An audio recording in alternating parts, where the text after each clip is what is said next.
بيبدأ الفيلم بالمحققة دي، وكان خلاص النهارده يوم فرحها. بعدين صحيت الصبح على خبر غريب قوي ان اخوها اتخطف. عشان تنقذه هي لازم تعمل المستحيل، فبتسيب الراجل اللي بتحبه وبتدور على قاتل في جزيرة كاملة.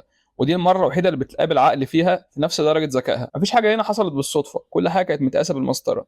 الحكاية بتبدأ مع إينولا هولمز في أسعد وأرعب يوم في حياتها، لأنها كانت خلاص هتتجوز تيو كيسبري، ده اللورد الشاب اللي كان بيعشقها فعلا. بس هي جواها شكوك برضه، ومش فيه هو بس، ده فكرة الاسم بتاعها. ازاي تبني نفسها انها محققه وخليفه شيرلوك هولمز، وفجاه كده تتنازل عن كل ده وتبقى مجرد هانم. في صوت جواها بيقول لها الحياه فيها طريقين، الطريق بتاعك انت والطريق اللي غيرك بيختاره لك. وعشان كده اينولا اتاخرت على فرحها، وكانت سايقه الحنطور ده باقصى سرعه وسط الريف. وفجاه بتلاقي خيال بيطاردها، وبتكون متاكده ان هو قاتل. تنزل عشان تواجهه وتدافع عن نفسها، بس بتكتشف ان هو واحد صديق العيله يعني، والدكتور الجدع اللي اسمه واتسون. بس هو مش جاي يبارك، ده جاي بخبر كده زي الزفت ان شارلوك اعظم محقق في الدنيا اختفى. والدكتور شبه متاكد من الاسوأ، ان اخو انولا اتخطف. فهي عندها صدمتين زي بعض كده. وبعد كده عشان نفهم ده حصل ازاي بقى، نرجع فلاش باك لورا. الدنيا كانت تمام، وتيو كيسبري اللي كان هيتجوزها ده كان بيحارب عشان يخلي العالم مكان احسن. وانولا اخيرا اخذت مكانها وسط كبار محققين العصر، وهو بيساعد الناس بفلوسه وهي بتساعد الغلابه بالذكاء بتاعه. وساعات كانوا بيشتغلوا مع بعض كتف في كتف كده. واحلى لحظاتهم الهاديه دي لما كانوا بيبعدوا عن عيون الناس. وفي يوم من الايام تيو كيسبري طلب ايدها، وهي وافقت من غير تردد. ولاول مره في حياتها كانت مبسوطه من قلبها. بس كان في برضه حاجه غريبه، ان شارلوك بقاله فتره ساكت كده ومتغير، وده في نفسه وسط خرايط ورموز مش راضي يشرحها. فإنه ما كانتش فاهمه ليه اخوها بيقفل الباب في وشها ومخبي القضيه اللي بالعادي دي. بس قالت لنفسها ده طبعه، اكيد هو بيفكر كويس او كده. وما كانتش تعرف انها تتمنى لو كانت سالته اكتر. بعد كده الفرح اتنقل لجزيره مالطا، وام العريس هي اللي اختارت المكان عشان تكرم ذكرى ابوها الله يرحمه اللي خدم واتجوز هناك. الغريب ان شارلوك كان عارف بحوار جزيره مالطا ده قبل انه حتى، والموضوع كان مقلق جدا. وفي حفله الفرح الجنرال قال كلمه كده فيها اهانه من الداريه، بيتريق على فكره ان لورد كبير يتجوز واحده زي انولا. وانولا عدت الموقف كده وابتسمت وخلاص. بس الليله دي بدات تفهم الوش الحقيقي للناس. وبعدها بالليل جت الضربه القاضيه، لان شارلوك قابلها وبدل ما يطبطب عليها بدا يرميها بالكلام. قال لها على فكره الجوازه دي هتخسرك كل حاجه، اسمك ومكانتك وعقلك. يا بنتي انت اكبر من كده، انت هولمز. فاينولا ردت عليه بعصبيه وقالت له على فكره الاسم ده مبقاش فارق معايا في حاجه. اهم فين العيله دي اصلا؟ ابويا مات وامي بتختفي كل شويه زي الوشوش كده، ولو دي طريقته في الحب فعلا فانا مستغنيه عن الاسم ده خالص. وقالت تقول له انت بني ادم اناني على فكره، وسابته ومشي. ودي كانت اخر مره تشوفه فيها. ودلوقتي بقى في الحاضر على ارض الجزيره، انولا كانت بتدخل اوضه اخوها بتقراها زي الكتاب كده، والاوضه مقلوبه بس هدومه زي ما هي. وده معناه ان اللي عمل كده او خطفه عارفه كويس. والسرير لسه دافي فعلا، يعني هو مخطوف من كام ساعه بس. وفجاه بتلمح حاجه كده في خرابيش خفيفه كده على المرايه. دي مش اثار خناقه خالص، دي حاجه اسمها مورس كود او شفره مورس، اللي هو حد بيسيب شفره عشان يعرف الناس مكانه. ومعنى كده ان هو سبق وهو بيتجرب. وكان في كلمه واحده بس كده واضحه قوي اسمها خوست، ودي مدينه بعيده في افغانستان. الموضوع ملوش معنى لحد دلوقتي، بس ده خيط. وانه لو ماشيه بمبدا امها، اللي هو لما تلاقي خيط خليك وراه للاخر. بدات تاخد النوتات كده بتاعت اخوها اللي كل صفحه مكتوبه بشفره معينه. وبما انها اتربت على نفس الشفرات دي، فقعدت كده بالبطيء تفكها وبتدور على السر اللي ودى اخوها في داهيه كده. بس الجري ورا الحقيقه ده معناه انها تسيب كل حاجه وتسيب العريس بتاعها اللي لسه واقف مستنيها. ولما تكلمه الوجع كان باين في عينيه جدا، وهو شايف انها عماله تشك وكده في صحه القرار. وبكل هدوء سابها وقال لها خلاص روحي اللي مكان ما انت عايزه، وشوفي طريق انقاذ اخوك. والفرح خلص قبل ما يبدا حد. وبدا تيو كيسبري ده يوري، وبدا العريس ده يوريها مكان من ايام طفولته. كان في مغاره كده على البحر، ابوه كان دايما بيقول ان في كنز مستخبي فيها لما كان عيل صغير. وكان كل صيف يترجاه ان هم يروحوا هناك يخشوا حتى بعود كبريت، ومتاكد ان هو هيلاقي الصندوق اللي فيه الذهب ده. ودي كانت اسعد ايام حياته. وانه ما كانتش تعرف ساعتها ان القصه الصغيره دي هتفرق معاها جدا في القضيه بتاعتها. وكعاده اي مصايب ما بتجيش لوحدها، في خبر تاني ضايقها جدا، ان ام العريس هي كمان اتخطفت من اوضتها بالليل، وفي حريقه ولعت حتى في الفندق. وانه لقطتها بسرعه على طول، والخاطف كان بيدور على حاجه وما لقاهاش، فقال لك احنا هنحرق المكان عشان ما حدش غيره يلاقيه. وهي كانت خايفه ومزنوقه، راحت للدكتور سالته هو شارلوك كان هيعمل ايه؟ ايه القضيه اللي كانت مجنناه الفتره اللي فاتت دي كلها؟ ما قدرش يجاوب. وقال لها بصي، شارلوك طول عمره شايف ان عقلك زي عقله بالظبط، ودلوقتي لازم تصدقي ده. بدات تقعد كده وتفكر بعقليه هولمز في الاوضه بتاعت الام، ولقيت حاجات كده ليها علاقه بالحرب القديمه. في الاول تبان انها مجرد هدايا او ميداليات، بس الوسام ده في واحد منهم صدمها، ده نفس الوسام اللي شافته على بدله العسكري اللي في الحفله. وده بيشاور على طول على المدينه البعيده خوست، المدينه اللي هي في افغانستان. يعني معنى كده ان الكلمه اللي على المرايه ما كانتش عشوائيه. وفجاه بيظهر لها راجل كده من مالطا كان بيراقبها، بيقول لها على فكره في اسم ورا الليله دي كلها، البروفيسور ايدلين رايس. ودي ست ظهرت من سنه كده وعماله توش في ودان حاكم الجزيره اللي اسمه رايس، ومعنى كده ان كلمه الراجل الميت ده كانت اسم من الاول. ولما العساكر لقوا انلا لقيت جثه فعلا بدأ يقبضوا عليها، بس الحاكم اتدخل على طول قال لهم لا محدش يقرب لها، دي من اهم الناس في الجزيره كلها. بدأت تستغرب هو الراجل ده ليه بيمجد فيها قوي كده، وبدأت تمشي ورا الخيط كده اللي وصلها الكرنفال وزيطه في الشارع. فانلا بدأت تطارد ست خايفه كده وسط الزحمه كانت بتترجاها تقول الحقيقه، والست قبل ما تموت على طول قالت لها هيتلوني وماتت على طول.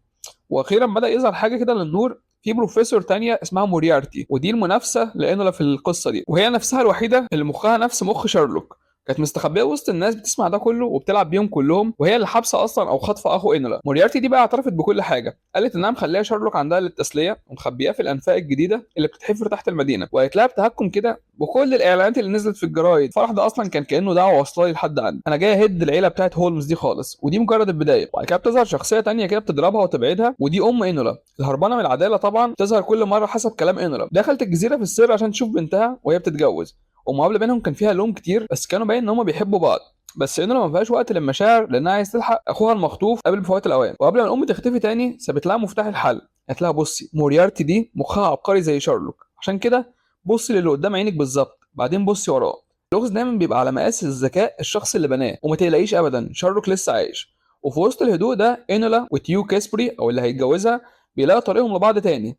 قال لها ان عمره ما حب يحبسها في قفص ابدا بتاع الجواز، وهو عاوزها. بس لما قالت على الجواز ورجعت تردد تاني انها هتمشي، حس ان هو اتضحك عليه. قالت له انت طيب قوي معايا كده ليه؟ قال لها عشان انا اللي بختار اكون كده، انت كل اللي حيلتي ومش هخسرك ابدا. وبعد كده وقت الظهر نزلوا البحر ونسيوا الخطر كله، وقال لك اي حاجه هتيجي بعد كده هنواجهها سوا. وفي نفس الوقت موريارتي في الوكر ده بتتسلى مع شارلوك وبتتحداه ان هو ينفذ الخطه بتاعته، وانها جت الجزيره من سنه في حد واصل كده خرجها من السجن بدري، وهي اللي حركت الخيوط دي عشان تجيب الفرح هنا، وكل خطوه كانت لعبتها. الخناقه بينهم مش بس ذكاء، دي خناقه مبادئ بجد. موريارتي شايفه ان غضبها ضد الاوليت او الطبقه الحاكمه دي هابوا الشعب بكل حاجه، ده شر في حته صراحه كده وده بيخليها ارعب. بس حتى شارلوك ما كانش شايف الجائزه الكبيره قوي اللي بتدور عليها، وانه لو لقيت الحته الناقصه بقى هنا ان الست اللي ماتت في الكرنفال دي ما كانتش عسكريه، دي كانت جاسوسه متنكره وسط المجتمع الهاي كلاي، وقبل ما تموت كانت بتتكلم مع راجلين، الحاكم وواحد تاني لابس وسام الحرب اللي هو الخوست، نفس البلد في افغانستان. وده يبقى العراب بتاع تيو كيسبري، جنرال قديم كده حارب مع ابوه عشان يوصل لاسرار الجنرال، وكان لازم يلعبوا بصياعه كده زي موريارتي ما بتلعب بالظبط. انه لو عملت لقطه ذكيه قوي ودخلت ارشيف السجلات العسكريه كانها هانم كبيره، وعدت من الحراس جوه وقعدوا يدوروا على اي حاجه تخص مدينه خوست دي والحرب القديمه. الورق كان مقطع وبس انه مشيت ورا الحبر اللي طبع في الصفحه ده، والحقيقه طلعت قبيحه ومقرفه جدا. في معركه خوست دي العساكر الانجليز سرقوا طن ذهب كامل من معبد سري، وفي ناس بريئه حتى ماتت، والسجلات سمت ده تطهير، بس هو كان سرقه عيني عينك يعني. والجنرال القديم ده لما اتمسك اعترف بكل حاجه وقال لك الذهب اتنقل في السر لمالطا، بس ابو تيو كيسبري ده ما استحملش الذنب فغرق السفينه، وقال ان الذهب ضاع في البحر باعتباره حاجه مش حقهم عشان يداروا على نفسهم ويبقى حقق العداله. الضباط بقى لبسوا التهمه دي للعساكر المالطيين الغلابه، والجنرال حاول يسميها تمن الامبراطوريه، وتيو كيسبري سماها باسمها الحقيقي ان دول قتلوا وسرقوا ناس على اساس يعني ناس عالمه وفاهمه في المعرفه. وهنا جت الصدمه لتيو كيسبري ان العمليه بتاعه النصب والقتل والسرقه دي ابوه هو اللي كان بيقودها اصلا. الراجل اللي طول عمره شايفه بطل وكل حاجه ما لقاش حاجه يقولها طبعا غير ان الابن لازم يمشي في طريق ابوه، ما لقاش حاجه يقولها طبعا وفضل مصدوم. ودلوقتي كل حاجه وضحت، الذهب المستخبي موجود في المغاره اللي على البحر، وكنز القراصنه بتاع الطفوله ده هناك برضه، وموريارتي عايز تنتقم من العيله بس عيونها على الذهب برضه، فكل الخيوط رايحه للذهب، بس هي ما كانتش تعرف تلاقيها لوحدها فعملت الفخ ده كله. والليله دي كلها كانت رحله صيد بقى، وانه هي الكلب بتاع الصيد اللي هو اخطف شارلوك واخطف الام وولع الحرايق وسيب الادله، وفي الاخر هنوصل لحد عندي. تيو كيسبري الوحيد اللي كان بيقدر يوصل انولا للمغاره، وانولا الوحيده اللي هتوصل لموريارتي للدهب. كل خطوه حزن عاشتها كانت مرسومه على خريطه موريارتي دي. وبعد كده انولا قررت تبطل جري في المتاهه دي وتعمل هي متاهتها الخاصه، دخلت المغاره مثلا وسابت موريارتي تمشي وراها لحد الكنز و20 صندوق ذهب بيلمعوا في الضلمه. موريارتي قعدت تتنطط وتتكلم عن الدم اللي مغطي كل اسم كبير والامبراطوريات اللي مبنيه على وجع الناس، وبعدين رفضت تسلم شارلوك طبعا حاجه، بس المره دي انولا كانت سابقاها بخطوه وقالت لها على فكره انت محاصره دلوقتي وليا اصحاب على الجزيره دي في كل مكان. وبدا الثوار المالطيين دول يظهروا من كل حته ومعاهم سلاح مرفوع، والفخ اتقلب على صاحبه. وفي وسط الهيصه دي انولا جريت جوه المغاره بتتحمى من رجاله موريارتي عشان توصل للمساجين، ولقيت اخوها وام العريس مربوطين وتعبانين جدا في الضلمه، فكتهم وايديها بتترعش. وبعد كل اللف ده الناس هي اللي جت تنقذهم بقوا قدامها، فشارلوك كان واقف فوق موريارتي والسكينه في ايده والغل كان هيموته، وهي عماله تستفزه وتقول له انت بارد، وانه دي عاطفيه زياده عن اللزوم، وبوعدك ان انا لو عشت هرجع واطرد القرايب تاني وتاني. وايده بدات تترعش، بس انه هي اللي شدته لورا قالت له احنا ما بنقتلش حد، مش ده اللي احنا مؤمنين بيه، لو بقينا بنقتل فعلا موريارتي هي اللي هتكسب في الاخر. وشيرلوك بص لاخته نظره طويله كده ونزل السكين، والبنت اللي كان شايفها عاطفيه دي هي اللي انقذته من نفسه. وفي الاخر المجرمه الكبيره دي راحت لبريطانيا، اترحلت هناك وهي مسجونه ومفيش امل تهرب، والذهب المسروق رجع افغانستان لاصحابه. وتيو كاسبر يستخدم الحقيقه عشان يفضح الجريمه،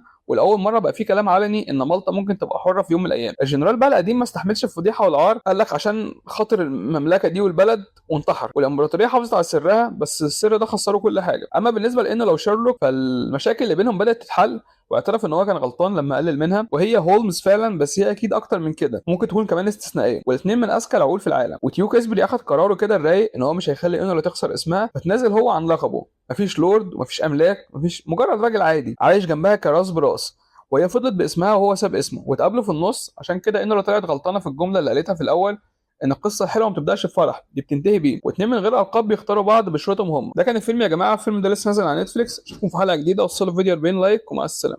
انا يا جماعه قناه ملخصات من الاخر، لو انت عايز اي فيلم معين قول لي هعمله لك واكتبه لك في الكومنتات. تاني حاجه معانا يا جماعه، انا لا يعني عملت انواع كتير جدا عادي، بس انا لقيت ده بيتشاف اكتر لحد ما نحقق الربح. بعد شهر مثلا نبدا نشوف بقى الدنيا ايه عباره عن ايه. تمام. عامل ليك صاحب على الايفون عايز تكسب، وصل الفيديو 40 لايك واختار واحد من الكومنتات، ولو وصلنا 200 سبسكرايبر اختار واحد بالليل. واشتغلوا كده يا جماعه معايا في السبسكرايبرز والحاجات دي، لان انا لسه بشوف القناه يعني في فيديوهات بتتشاف قوي، فيديوهات لا، ولا فيديوهات اقترحت الاجانب وبتاع. فعلى قد ما نقدر عايزين نكمل القناه بشكل محترم يعني. اشوفكم في حلقه جديده، وصلوا الفيديو 40 لايك، ومع السلامه.